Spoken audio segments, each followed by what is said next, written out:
Shri Shivaya Namastuvam दोस्तों, welcome to magic SSC. This is Madhav and today आज हम पूरा chapter what is democracy, why is democracy one shot में means पूरी video में हम आज कवर करने वाले हैं। So let's get started. सबसे पहले तो इसमें चैप्टर को ना जैसे जिसका नाम है what is democracy, why democracy, दो क्वेश्चंस बन रहे हैं। तो हम फर्स्ट क्वेश्चन का पहले पूरा जवाब देंगे, उसके बाद दूसरा व्हाट इज़ डेमोक्रेसी यहाँ से शुरू होता है। डेमोक्रेसी क्या है? पहले डेमोक्रेसी की definition. Democracy is the form of government in which the rulers are elected by people. Simple, democracy एक ऐसी गवर्नमेंट है जिसमें रूलर्स पीपल के द्वारा इलेक्ट किए जाते हैं। This definition is helpful for us to separate democracy. जो ये डेफिनेशन है ना, ये हेल्प करती है हमें डेमोक्रेसी को सेपरेट करने के लिए अदर नॉन डेमोक्रेटिक गवर्नमेंट से। यानी डेमोक्रेसी और मोनार्की, आप मोनार्क को जानते होंगे, और बहुत सारी गवर्नमेंट्स होती हैं। हम डेमोक्रेसी एक हो गया और बाकी सबको हम नॉन डेमोक्रेटिक कह देते हैं। डेमोक्रेसी में क्या है? Rulers are elected by people, rulers people के द्वारा इलेक्टेड होते हैं। मोनार्की में क्या होता है? किंग होता है। इससे हमें डेफिनेशन सेपरेट कर दिया हमने डेमोक्रेसी। ये हमें रिमाइंड करता है कि डेमोक्रेसी पीपल्स रूल है। मान लो आपके क्वेश्चन पे आ जाए व्हाट इज़ डेमोक्रेसी, तब आपको डेफिनेशन लिखनी है। मान लो अगर क्वेश्चन आ गया व्हाट इज़ पीपल्स रूल, तब भी यही डेफिनेशन लिखनी, क्योंकि पीपल्स रूल ही डेमोक्रेसी है। But if we use this definition in an unthinking manner, we would end up calling almost every government that holds election democracy. पर अगर हम इसी ना बहुत डीप ना जाए, बस ऊपर ऊपर से देखें, तो जो भी गवर्नमेंट इलेक्शंस होल्ड करवाती हैं वो सब डेमोक्रेसी है। क्या ये सच बात है? नहीं। वी नीड टू, हमें बहुत केयरफुली डिस्टिंग्विश करना चाहिए गवर्नमेंट के बीच में कि कौन सी डेमोक्रेसी और कौन केवल दिखावा कर रही है, that one pretends to be one, जो दिखावा करे डेमोक्रेसी होने का। अब ऐसा क्यों? We can do so by understanding each word. अब हमें ना ये करने के लिए कि जो दिखावा कर रही है, हमें इसको डिस्टिंग्विश करने के लिए ना हमें पूरी डेफिनेशन के जो कीवर्ड्स हैं, जो हमें हर एक कीवर्ड को बहुत अच्छे से अंडरस्टैंड करना पड़ेगा, बहुत अच्छे से समझना पड़ेगा डेफिनेशन में जो है। और जैसे democracy form of government, first की point keyword rulers, second keyword third elected, fourth people. चलो, फीचर्स ऑफ डेमोक्रेसी, ये इसका सब टॉपिक है। अब हम शुरू करते हैं। Definition of democracy raises many question. As मैंने बताया कि जो डेमोक्रेसी की जो डेफिनेशन है ना, वो बहुत सारे क्वेश्चन रेज करती है। जैसे मैंने आपको, चलो आपको शुरू करते हैं। Rulers, rulers which officials must be elected. पहले हम सेकंड से शुरू करेंगे। रूलर्स, कौन से ऑफिशियल्स इलेक्ट होने चाहिए। Which decisions may be taken by non democratic democracy, means यानी कि कौन से डिसीजंस टेकन मतलब लेने चाहिए by non elected officials in democracy, democracy में जो नॉन इलेक्टेड ऑफिशियल्स हैं। अब आता है दूसरा इलेक्शंस। अब थर्ड आ गया इलेक्टेड, मीन्स कोई इलेक्टेड इलेक्शन एक ही बात है। What conditions are fulfilled for an election to be considered democratic. Democratic government को अगर आपको इलेक्ट करना है तो कौन सी कंडीशंस फुलफिल्ड होनी चाहिए। पीपल, आप सोचोगे पीपल, पीपल में क्या क्वेश्चन आएगा, ये तो बेकार है। नहीं, people should this include every citizen on equal basis. क्या हर एक सिटीज़न को इक्वल बेसिस पे इंक्लूड करना चाहिए। Can democracy deny citizens rights. क्या डेमोक्रेसी सिटीजन्स के राइट को डिनाई कर सकती है, मतलब छोड़ सकती है। फॉर्म ऑफ गवर्नमेंट, अब आते हैं फर्स्ट पे। Can elected rulers do what ever they want. क्या इलेक्टेड रूलर्स जो चाहें वो कर सकते हैं। आर देयर लिमिट्स, उनकी कोई लिमिट्स भी है। Is it important for democracy to respect some rights of citizens. क्या डेमोक्रेसी के लिए इम्पॉर्टेंट है कि कुछ राइट्स सिटीजन्स के रिस्पेक्ट करें, मीन्स उनको माने। अब आप सोच लोगे कि इस सब टॉपिक का डालने की ज़रूरत ही क्या पड़ी। बहुत ज़रूरत है, मगर मैं सिंपल आपको ये कह देता कि इस डेफिनेशन से बहुत सारे क्वेश्चन रेज हो रहे हैं। अब आपको कैसे पता चलता है कि रूलर्स के क्या क्वेश्चन है, मतलब मीन्स कि क्या उसमें ऐसी चीज़ है जो काफ़ी सारे फिलोसोफर्स को कह लो या फिर काफ़ी सारे लोगों को समझ में नहीं आई कि क्यों। तो ये इसलिए फीचर डेमोक्रेसी इसका एक सब टॉपिक डाला गया है। अब आते हैं हम इसके क्या कहते हैं ना वो, कि जो ये फीचर ऑफ डेमोक्रेसी ये सब टॉपिक है। अब इसके अंडर जो सब टॉपिक्स हैं अब हम वो पढ़ेंगे। अब इसमें आपको आएगा मज़ा, क्योंकि अब इसमें आएंगी stories. Major decisions by elected rule. अब बहुत सारे major decisions by elected rule. अब इसे समझ में नहीं आया होगा आपको, मैं बताता हूँ। फीचर 1, ये आपको फीचर बहुत अच्छे से याद होने चाहिए। Feature 1, in democracy final decision making power must rest with those elected by people.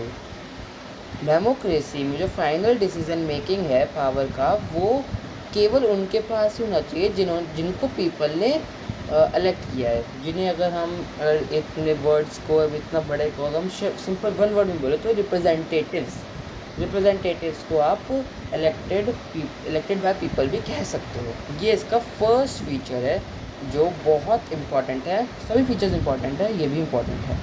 In Pakistan, yes, अपना पड़ोसी देश Pakistan, general Pervez Musharraf led a military coup in October 1999। October 1999 में जो पाकिस्तान के जनरल परवेज़ मुशर्रफ थे, उन्होंने एक मिलिट्री कूप को लेड किया। ही ओवरथ्रू, किसने किया? जनरल परवेज़ मुशर्रफ ने लेड किया मिलिट्री कूप। और कब किया? In October 1999। He overthrew democratic government and declared himself. उन्होंने जो डेमोक्रेटिक गवर्नमेंट थी ना पाकिस्तान में, उसे छोड़ दिया और अपने आप को ना चीफ एग्जीक्यूटिव डिक्लेयर कर दिया। और फिर थोड़े टाइम के बाद ना उसने वो भी चेंज करके अपने आप को प्रेसिडेंट डिक्लेयर कर दिया। मीन्स पहले तो वो एक मिलिट्री कूप को जनरल थे, मतलब जनरल, उसके बाद वो बने चीफ एग्जीक्यूटिव। फिर उन्होंने उसी का नाम बदल के प्रेसिडेंट कर दिया। उन्होंने चेंज कर दिया designation to president and referendum in a country that granted 5 years extension. और एक रेफरेंडम कंट्री में एक इशू करवा दिया गया जिसमें 5 years का एक्सटेंशन उन्हें प्रदान किया, मतलब ग्रांट दिया गया। जो मीडिया थी, ह्यूमन एक्टिविस्ट थे, उन्होंने कहा कि जो ये रेफरेंडम है ना, ये बेस्ड है किस पे? माल प्रैक्टिसेस में, फ्रॉड्स में, या कह लो डर्टी ट्रिक्स में। अब वो डर्टी ट्रिक्स क्या होता है आगे आते हैं पता चलेगा। इन 2002 में he issued legal framework order. उन्होंने लीगल फ्रेमवर्क ऑर्डर इशू किया जिसमें था कि जो कॉन्स्टिट्यूशन ऑफ पाकिस्तान है ना, that amended constitution of Pakistan में कुछ चेंजेस लाए जो उनके लिए बेनिफिशियल थे। किनके लिए? जनरल परवेज़ मुशर्रफ के लिए। क्या वो थे? जैसे जो प्रेसिडेंट है वो डिसमिस कर सकता है national and provincial assemblies, national और प्रोविंशियल असेंबलीज़ को डिसमिस कर सकता है। Work for civilian cabinet was supervise by NSC which is dominated by military officers. जो सिविल कैबिनेट है वो सुपरवाइज किया जाएगा बाय NSC, जो डोमिनेट किया जाएगा बाय मिलिट्री ऑफिसर्स के द्वारा जो डोमिनेट होगा। After passing this law, elections are held representatives but main power remains with general। मतलब जब इस लॉ को पास किया गया, जो इलेक्शंस थे ना वो होने तो लगे, मतलब इलेक्शंस तो होने लगे, और उसके साथ जो इलेक्टेड रिप्रेजेंटेटिव्स थे वो भी आने लगे विद सम पावर, बहुत कम पावर्स के बाद। क्योंकि पर जो मेन पावर थी ना, मतलब जैसे आप ये समझो, एक दुकानदार है और उनका एक नौकर है, तो नौकर के पास थोड़ी बहुत ही पावर्स होंगी ना, इतनी ज़्यादा पावर्स तो नहीं होगी कि मेन पावर किसके हैंड में होगी? दुकानदार की। वैसे ही मेन पावर जो थी वो जनरल के हाथ पे ही थी। अब आप ये मत सोचना कि जनरल दुकानदार था, नहीं, ये मैं एग्जांपल के लिए बता रहा हूँ। क्या ये पीपल्स रूल है? अब आप खुद सोच के बताओ, ये सच में पीपल्स रूल है? नहीं। नो पीपल में elect national and provincial representatives, नहीं, क्योंकि पीपल, हालांकि जो पीपल हैं वो नेशनल प्रोविंशियल्स के रिप्रेजेंटेटिव्स को इलेक्ट कर रहे हैं, बट उनके तो कुछ वो ही नहीं है ना, फ़ायदा ही नहीं है उनका, क्योंकि इसमें लिखा हुआ है जो प्रेसिडेंट है वो डिसमिस कर सकता है नेशनल प्रोविंशियल असेंबलीज़ को, वो फाइनल डिसीजंस नहीं ले सकते। ये मोनार्की में होता है। मीन्स आप ये कह सकते हो कि जनरल परवेज़ मुशर्रफ मोनार्क थे, आप कह सकते हो। रियल पावर जो थी वो आर्मी और जनरल के हाथ में ही थी। तो इस समय पर चलता है कि जो फीचर 1 है वो बहुत इंपॉर्टेंट है। सेकेंड फीचर के लिए हमें करना पड़ेगा free and fair electoral competition. Free और फेयर होना चाहिए जो इलेक्टोरल कंपटीशन है। इसके लिए फीचर 2 आपको जानना बहुत इंपॉर्टेंट है। जैसे जो डेमोक्रेसी है ना मस्ट वो ना बेस्ड होना चाहिए फ्री और फेयर इलेक्शंस में, जिसमें जो करंटली पावर में है ना वो उनके पास भी फेयर चांस हो लूजिंग का। मीन्स अब ये समझो आप, जब इलेक्शंस हो रहे हैं उस समय पे तो कोई व्यक्ति पावर में होगा, वही तो जो पूरा इलेक्शंस का है उसे संभालेगा। तो ये बताया गया है कि जो एट द मोमेंट उस मोमेंट पे जो पावर में है उसके पास भी मतलब इतनी प्रोबेबिलिटी हो कि वो भी हार सकता है, ऐसा नहीं है कि वो ही जीतेगा, वो भी हार सकता है। ये डेमोक्रेसी इंश्योर करती है। अब इसमें एग्जांपल आता है दूसरे पड़ोसी देश चाइना का। जो इन चाइना में इलेक्शंस हर 5 साल में होते थे, आफ्टर एवरी 5 ईयर्स होते थे, फॉर इलेक्टिंग कंट्रीज पार्लियामेंट जिसे हम कहते हैं NPC। इसकी फुल फॉर्म है National People's Congress, National People's Congress. Okay sorry, ये कुछ गलत हो गया, अभी ठीक हो गया। ये इसका फुल फॉर्म क्या है, नेशनल पीपल्स कांग्रेस। ये याद कर लेना। क्या सिंपल NPC देख क्या होगा तो शायद आपके मार्क्स कट सकते हैं। NPC अब ये क्या है, इसके पास पावर है कि वो अपॉइंट कर सकता है प्रेसिडेंट को। इसके 3000 मेंबर्स में हैं और बिफोर कंटेस्टिंग इलेक्शंस करवाने से पहले कैंडिडेट को अप्रूवल चाहिए होती थी बाय चाइनीज़ कम्युनिस्ट पार्टी। अब आ गया मेन चीज़, ये जो पॉइंट है ना, ये पॉइंट को आप कैसे भी करके कुछ भी करके याद करो, क्योंकि ये बहुत इम्पॉर्टेंट पॉइंट है। ये मैंने ज़्यादा ही ब्राइट कर दिया है, ये अभी रुक जाओ, आई थिंक अब सही है। ये बहुत इंपॉर्टेंट है। अभी आप इसे यहीं पे छोड़ दो, आप इसे बस याद रखना कि इलेक्शंस करवाने से पहले जो कैंडिडेट है उससे अप्रूवल चाहिए होती है बाय चाइनीज़ कम्युनिस्ट पार्टी से उसे अप्रूवल चाहिए होती है। अब इसके साथ दूसरा एग्जांपल ले लीजिए इसी free and fair electoral competition का। इन मैक्सिको, अब आता है मैक्सिको, इलेक्शंस हेल्ड होते थे आफ्टर 6 ईयर्स। हर 6 साल के बाद इलेक्शंस होते थे। क्यों? तो इलेक्ट प्रेसिडेंट, सिंपल, प्रेसिडेंट को इलेक्ट करवाने के लिए। और इसमें देखो सबसे मेन चीज़ है जो आप देख के हैरान हो जाओगे कि ये क्यों नहीं डेमोक्रेसी। नो मिलिट्री, कोई भी मिलिट्री या फिर कोई भी डिक्टेटर्स रूल नहीं था, कोई भी डिक्टेटर्स रूल नहीं था अंटिल 2000। बट एक इसमें बहुत बड़ा ट्विस्ट है कि 2000 तक ना जितने भी इलेक्शंस हुए वो केवल एक ही पार्टी जीती, PRI। यहाँ पे मैंने लिखी नहीं, यहाँ पे लिखी हुई है PRI की full form Institutional Revolutionary Party. ये थोड़ा सा बैक है, मतलब पार्टी का P, रेवोल्यूशनरी का R एंड इंस्टीट्यूशनल का I। देख लेना, opposition contest but never won. जो ऑपोजिशन थे ऐसा नहीं है कि उन्होंने कोई पार्ट नहीं लिया, उन्होंने पार्ट लिया बट वो कभी जीते नहीं। अब ऐसा कैसे, क्योंकि इतना तो नहीं होना चाहिए। कैसे? Dirty tricks. अब डर्टी ट्रिक्स में आपको बताया था कि कुछ ना कुछ है ऊपर और वो कब पता चलेगा। अब यहाँ पे देखो करंटली, यहाँ पे आपने एक चीज़ देखी होगी, those currently in power have same chance of losing. अब ये इसका ही एग्जांपल है, इससे कीवर्ड का, government members have to attend government meetings. जो गवर्नमेंट के मेंबर्स थे, जो भी अलग अलग पार्टी के मेंबर्स थे, उन्हें गवर्नमेंट की मीटिंग्स को अटेंड करना मैंडेटरी कर दिया। जो गवर्नमेंट टीचर्स थे उन्हें पेरेंट्स को फोर्स करना पड़ता था पेटीएम में कि वो PRI को वोट करें। मीडिया केवल पॉजिटिव साइड दिखाती थी PRI की। PRI full form Institutional Revolutionary party. और जो भी तक मेरी बात सुन रहा होगा उसे याद होगा कि मैंने आपको एक चीज़ बताई थी कि NPC, उसकी कोई फुल फॉर्म मुझे नीचे कमेंट बॉक्स पे लिख के बताना। पोलिंग बूथ्स थे जहाँ पे वो वोट किया जाता था, वो शिफ्टेड कर दिया जाता है लास्ट मोमेंट में। मान लो सब लोगों को तो पता है कि एक जगह पे वोट ही होनी है, बट वो एंड मोमेंट पे ना उसे दूर कर देते थे या फिर उसे शिफ्ट कर देता कि जो दूसरे पार्टी को जो मेंबर्स हैं जो उन्हें वोट करने जा रहे हैं उन्हें पता ना चले। Spend large some of money, बहुत पैसा खर्च किया गया उनके एडवर्टाइजमेंट।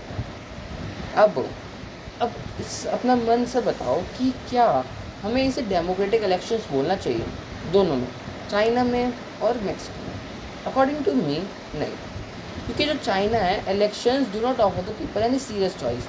पीपल को कोई सीरियस चॉइस मिल नहीं रही थी, क्योंकि पीपल चाहे किसी को भी वोट करें, एट द एंड जो पार्टी है, मतलब जो चाइनीज़ कम्युनिस्ट पार्टी है, उन्हें पावर में आना है, चाहे वो चाइनीज़ कम्युनिस्ट पार्टी को करे या फिर उसके जो 8-9 ग्रुप्स है उसे वो करें।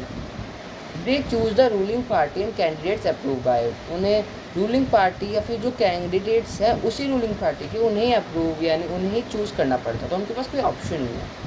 मैक्सिको में पीपल लगता है कि उनके पास सच में चॉइस है, but in practice they had no choice. In real मतलब ऐसा होता है ना, दिखने में कुछ और बाहर असलियत में कुछ, वैसे ही दिखने में तो ये लगता है कि पीपल के पास मतलब लोगों के पास बहुत चॉइस है, बट असली में तो नहीं है ना।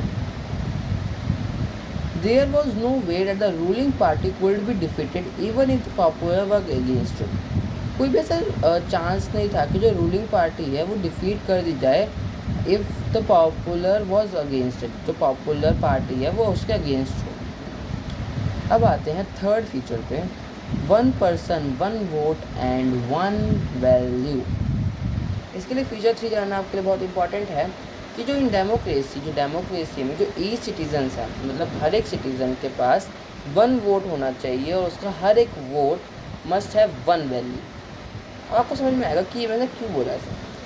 इसमें 3 एग्जांपल्स हैं। फर्स्ट में 1 था, सेकंड में 2 एग्जांपल्स है, फिर थर्ड एग्जांपल है सऊदी अरेबिया।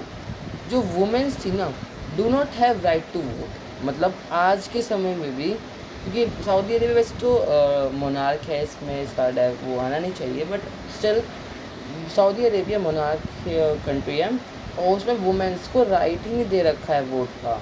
अभी कुछ साल पहले ही मिला, अकॉर्डिंग टू मी शायद 2015 समथिंग में वुमेन्स को वुमेन्स को वोटिंग राइट मिला है। आप तुम लोग चेक कर लेना। इन एस्टोनिया में it has made citizenship rule. उन्होंने सिटीज़नशिप रूल ऐसे बनाए हैं कि जो पीपल है ना, जो रशियन माइनॉरिटी से बिलोंग करते हैं, उन्हें डिफ़िकल्ट होता है राइट टू वोट का, मतलब जो राइट है वो पाना। और फिजी अगर मैं आपको एक्स्ट्रा इन्फॉर्मेशन बताऊँ तो फिजी भी ना ब्रिटिश की कॉलोनी ही थी। ये द इलेक्टोरल सिस्टम, और मैंने ऐसे क्यों बताया, ये मैंने अब आपको इसलिए बताया कि इसमें इंडिया का भी नाम आएगा। देखते हैं जो इलेक्टोरल सिस्टम है इन सच ऐसा है कि जो पीपल है ना इंडिजियस फिजी के, जो मतलब फिजी के बहुत ऐसे गलत एंसेस्टर्स के टाइम से रहते हुए आ रहे हैं, उनके पास मोर वैल्यू है दैन डैट ऑफ इंडियन फिजियंस। तो आप सोचो कि इंडियन फिजियंस मतलब जो ब्रिटिशर्स थे ना, वो इंडियन लोगों को, मतलब इंडिया के लोगों को फिजी भेजते थे फॉर मैन्युफैक्चरिंग ऑफ डाई, कैसे वो जो ब्लू होता है ना इंडिगो, उसके लिए। तो अब वो तो वहाँ पे हो गए और ब्रिटिश छोड़ के चली गई। तो ऑल दो वो पीपल फिजी के ही रहने वाले हैं, बट स्टिल क्योंकि है तो वो इंडियंस ही, अगर उनके देखे एंसेस्टर्स तो इंडिया के थे, बट उनका जन्म फिजी में हुआ है तो इसलिए उन्हें फिजियंस भी कहेंगे। और वो इंडिया से बिलोंग करते थे तो वो इंडियन भी हुए, पर उनकी जो वोटिंग की वैल्यू थी ना, है मतलब वो बहुत कम है अकॉर्डिंग टू इंडिजियस फिजियंस, मतलब जो उनके रियल फिजियंस पीपल कह लो आप। Rule of law and respect for right. Law के लिए रूल और रिस्पेक्ट होनी चाहिए राइट। फीचर 4, जो डेमोक्रेसी गवर्नमेंट है वो रूल करती है within a limit set by constitutional law and citizens right. Democracy the government है वो रूल करती है विद इन अ लिमिट्स, जो लिमिट्स होती है सेट बाय कॉन्स्टिट्यूशनल लॉ, जो कॉन्स्टिट्यूशन के द्वारा लॉ है उसके लिमिट्स में वो वर्क करती है। Zimbabwe attain independence from white minority rule in 1980। White minority rule से जिम्बाब्वे को यहाँ पे एग्जाम्पल आया है फ्रॉम माइनॉरिटी रूल इन 1980 में उन्हें अटेनमेंट मतलब इंडिपेंडेंस मिली with the help of party ZANU PF जो एक पार्टी है। अब आप इसकी फुल फॉर्म सर्च पकड़ने में क्योंकि एनसीईआरटी में दे नहीं रखी है, क्योंकि ये शायद जिम्बाब्वे की जो लैंग्वेज होती होगी उसमें। इसका लीडर कौन है? Robert Mugabe. इसके बारे में बहुत बढ़िया चीज़ है, आप सुनो। रॉबर्ट मुगाबे कौन था? एक्चुअली ये रूल कर रहा था किस जिम्बाब्वे को जब से इंडिपेंडेंस हुई। आप ये समझो, मतलब आप मैं कैसे सिंपल बताता हूँ। ये ज़ानू पीएफ का एक तरीके से आप हेड कह लो, उसका लीडर था। और ज़ानू पीएफ ने जिम्बाब्वे को इंडिपेंडेंस करवाने में बहुत हेल्प करवाई थी। तो इसलिए उस हेल्प की वजह से इसे स्टार्टिंग में वो मिल गया, क्या कहते हैं, किंग बना दिया जिम्बाब्वे का, किंग कह लो या फिर प्राइम मिनिस्टर, प्रेसिडेंट, कुछ भी कह लो, वो बना दिया। बट उसके बाद कुछ ऐसा हुआ कि वो उसके बाद से लगातार जीतते जा रहा था। अब मैं आपको आगे बताता हूँ हाउ, कैसे। बाय अनफेयर मीन्स या डर्टी ट्रिक्स कह लो। उन्होंने कॉन्स्टिट्यूशन में बहुत सारे चेंज लाए अपने लिए, मीन्स अपनी फैसिलिटी के लिए या फिर अपने पॉजिटिव के लिए, अपने कुछ ना कुछ फ़ायदे के लिए। और जो ऑपोजिशन से जो उनके खिलाफ खड़े होते थे उन्हें हैरेस कर दिया जाता था।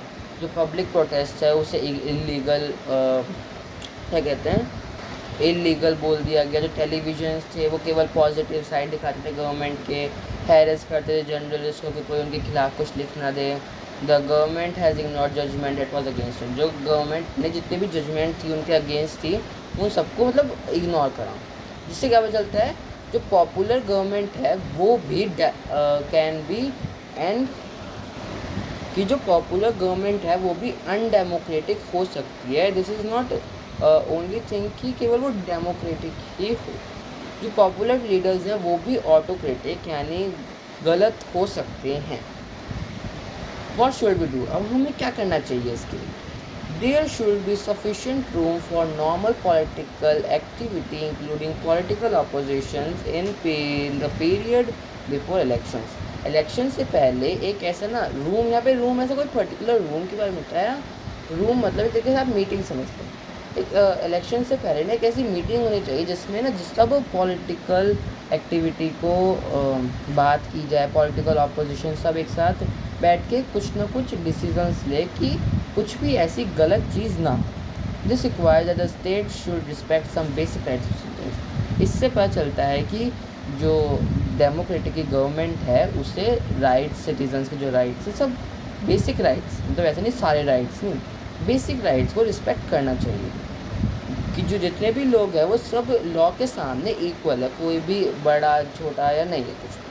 These rights must be protected by an independent judiciary. Independent judiciary, judiciary यानी ऐसा कोर्ट समझ लो आप, जज कह लो, जुडिशरी सब जज समझ लो। तो इंडिपेंडेंट जुडिशरी ऐसा नहीं कि जो किंग है उसके अंडर हो जुडिशरी, नहीं। इंडिपेंडेंट जुडिशरी होनी चाहिए जिसके राइट्स को प्रोटेक्ट किया जाए, जो राइट्स को प्रोटेक्ट करे। क्या चीज़ है जो गवर्नमेंट इलेक्शंस के बाद नहीं कर सकती? जो गवर्नमेंट है can not do what ever they want, उनका जो मन करे वो नहीं कर सकती। उसे कुछ बेसिक रूल्स को फॉलो करना ही पड़ेगा। उसे कुछ ना कुछ गारंटीज माइनॉरिटीज़ को देनी ही पड़ेगी। Every major decisions must go to series of consultation, जो बहुत कंसल्टेशंस के साथ बाद ही कुछ मेजर डिसीजंस लेने पड़ेंगे। Every office bearer has some rights and some responsibilities assigned to the Constitution and law. जितने भी ऑफिस बियर है ना उन्हें कुछ राइट्स और रिस्पॉन्सिबिलिटीज़ असाइन कर दी जाए by the constitution and law. Constitution और लॉ के हिसाब से उन्हें असाइन कर देनी चाहिए कुछ राइट्स और रिस्पॉन्सिबिलिटीज़। अब आते हैं समरी डेफिनेशन। अब हमने इतनी पूरी ऐसा समझो रामायण पढ़ी है, रामायण से वो माफ़ है ना, और जितनी भी हमने पूरी की पूरी स्टोरी पढ़ी है, अब हमें इसकी समरी भी तो बतानी है कि हम इन जितनी भी हमने पूरी चीज़ पढ़ी है वो समेटना है हमें। Democracy is a form of government. Democracy कैसे फॉर्म ऑफ गवर्नमेंट जिस rulers are elected by people, जिसमें रूलर्स, जो डेफिनेशन है वो एडिकेट नहीं है unless we explain some of the keywords. इसमें ये जो डेफिनेशन है वो एडिकेट नहीं है, मैंने आपको बताया, तब तक हम इसके कुछ कीवर्ड्स को एक्सप्लेन ना करें। जितने भी ऊपर क्वेश्चंस आए थे ना, अब वो यहाँ पे जितने भी क्वेश्चन है वो सबका एक्सप्लेनेशन होगा। Rulers are elected by people take all major decision. जितने भी रूलर्स हैं जो पीपल के द्वारा इलेक्ट किए गए हैं उन्हें सारे मेजर डिसीजंस लेने पड़ेंगे। Elections offer a choice and a fair opportunity to people to change current rulers. यानी जो इलेक्शंस हैं वो एक चॉइस ऑफ फेयर अपॉर्चुनिटी को ऑफर करते हैं पीपल को, ताकि वो करंट रूलर्स को भी बदल सकें। मतलब ऐसा नहीं है कि जो करंट में रूलर है वो आगे तक चलता जाए। This is not mandatory. मतलब अगर वो अच्छे काम करेगा तो कर भी सकता है, but it is not mandatory. This choice and opportunities available to all people at equal basis, हर एक इंसान को ये इक्वल बेसिस पे डिस्ट्रीब्यूट होनी चाहिए. This exercise of this choice leads to government limited by the rulers of the constitution and citizens right. जो exercise है इस चॉइस की वो गवर्नमेंट को लेट करनी चाहिए लिमिटेड बाय रूलर्स, जो रूलर्स के द्वारा ही लिमिटेड कर दी गई हो कॉन्स्टिट्यूशन के और सिटीजन्स राइट्स के. हो अब व्हाट इज़ डेमोक्रेसी तो हो गया. अब आते हैं हम बाय डेमोक्रेसी. अब इसमें ना आपको आर्ग्यूमेंट्स अगेंस्ट डेमोक्रेसी बहुत ज़रूरी है. जैसे जो लीडर्स हैं ना वो कीप चेंजिंग इन डेमोक्रेसी. जो लीडर्स होते हैं वो डेमोक्रेसी में बदलते रहते हैं, जिसकी वजह से ना इंस्टेबिलिटी होती है. इंस्टेबिलिटी तो इस जैसे स्टेबल होता है मतलब स्टेबल, जो आप जानते हो कि स्टेबल मतलब सही है. इंस्टेबिलिटी मतलब बार बार बदलते रहना, जिसकी वजह से स्टेबिलिटी है. Democracy is all about political competition, जिसकी वजह से मॉरलिटी ही नहीं है. मतलब किसी को एक दूसरे पे मॉरल ही नहीं है. जैसे आप मॉरल जानते हो ना, मॉरल क्या होता है, वैसे ही. So many people have to be consulted which results and delays. बहुत सारे पीपल को कंसल्ट करना पड़ता है, जिसकी वजह से डिलेज होती हैं. जो इलेक्टेड लीडर्स हैं उन्हें यही नहीं पता कि उन्हें करना क्या है, जिसकी वजह से क्या होता है, बैड डिसीजंस होते हैं. और ये इलेक्टोरल कंपटीशन बेस्ड होता है, जिसकी वजह से करप्शंस होती है अंडर द टेबल. और ऑर्डिनरी जो पीपल है उन्हें यही नहीं पता है कि वो किससे वोट करें, वो अच्छे से जानते नहीं हैं. क्या डेमोक्रेसी सब कुछ है? नहीं, डेमोक्रेसी सब कुछ नहीं है, क्योंकि इसने अब तक पॉवर्टी को एंड नहीं करा. It does not ended the poverty, it ensures that people take. ये एंश्योर करता है कि पीपल अपने खुद के डिसीजंस ले, although their decisions are good or not. हालांकि उनके डिसीजंस सही हो या ना हो, no matter. Involving people in decisions that delays also frequent changes in leadership. People को इन्वॉल्व करना, हालांकि जब जो डिसीजन है उसमें डिले हो रहा है तब भी, ताकि फ्रीक्वेंट चेंज ऑफ लीडरशिप, जिस वजह से वो होता है लीडरशिप चेंज होती है. Arguments for democracy.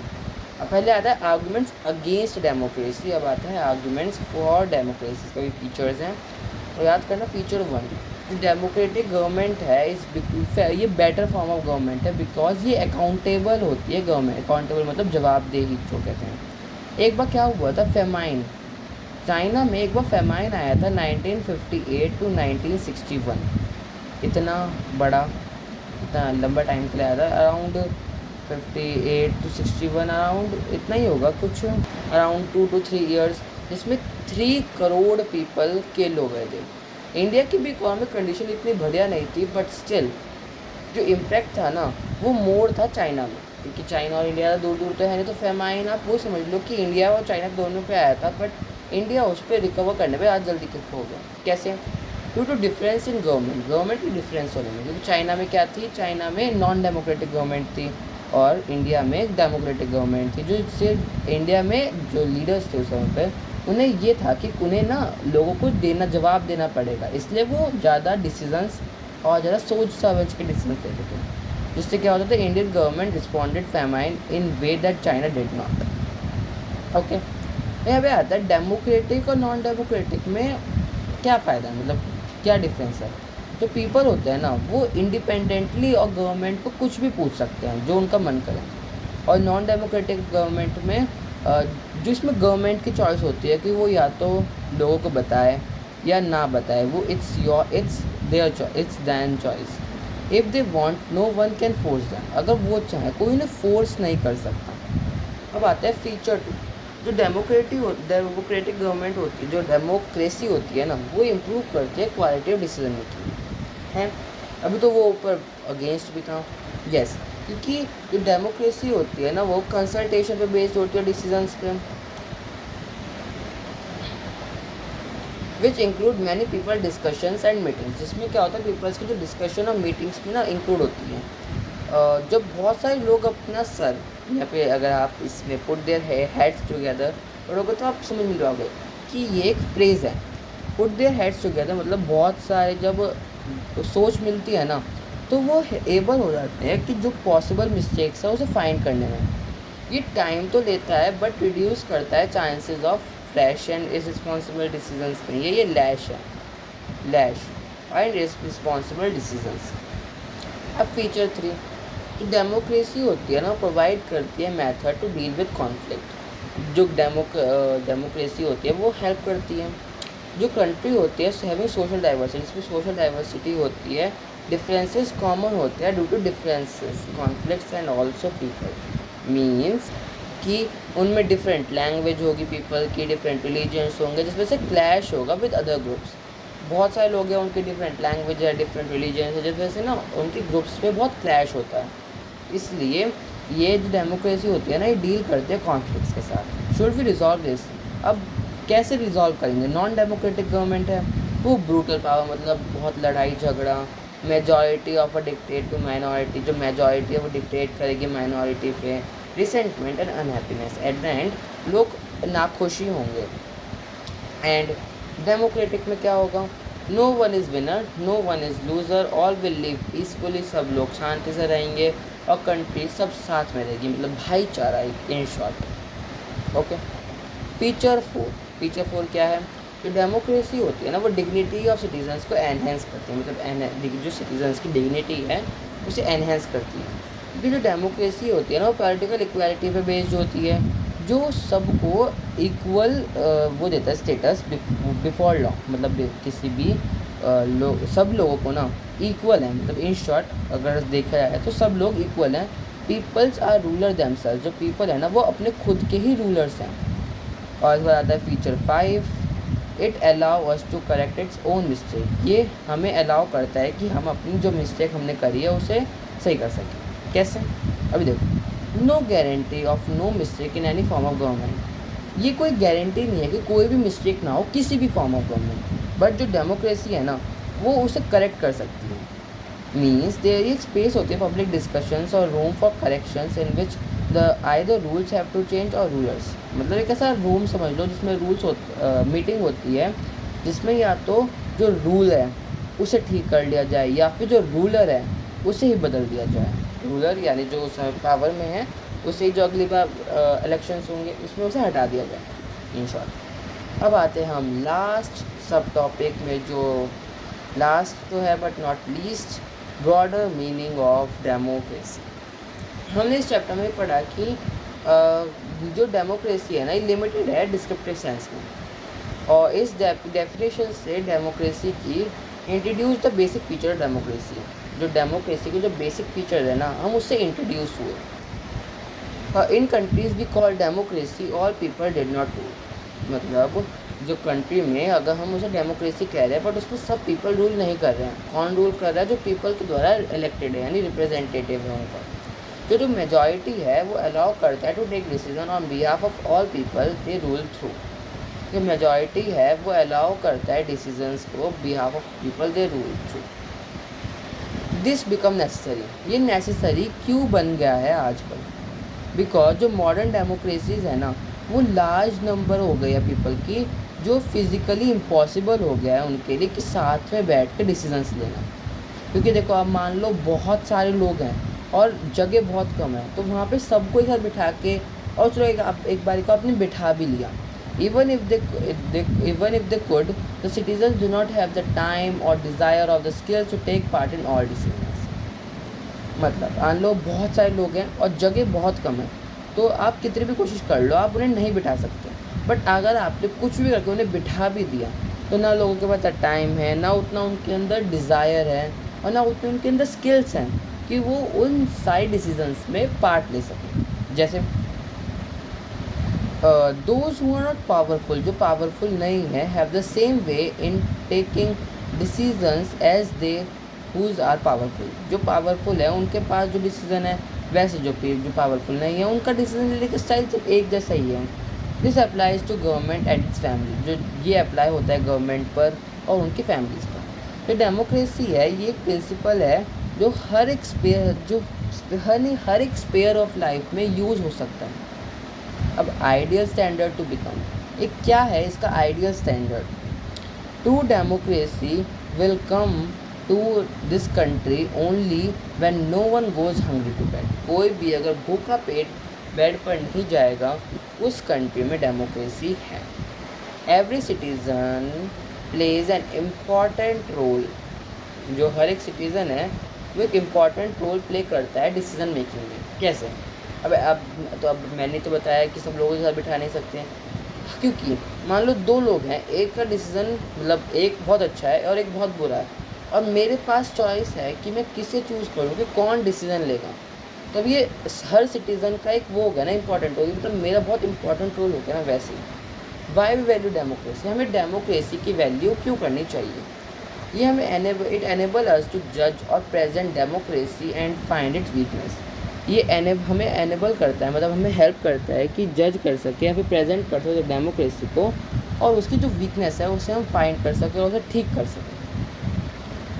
It help us to distinguish between minimal democracy and good democracy. अच्छी डेमोक्रेसी और केवल दिखावे वाली डेमोक्रेसी में हमें डिस्टिंग्विश करने में हेल्प करता है।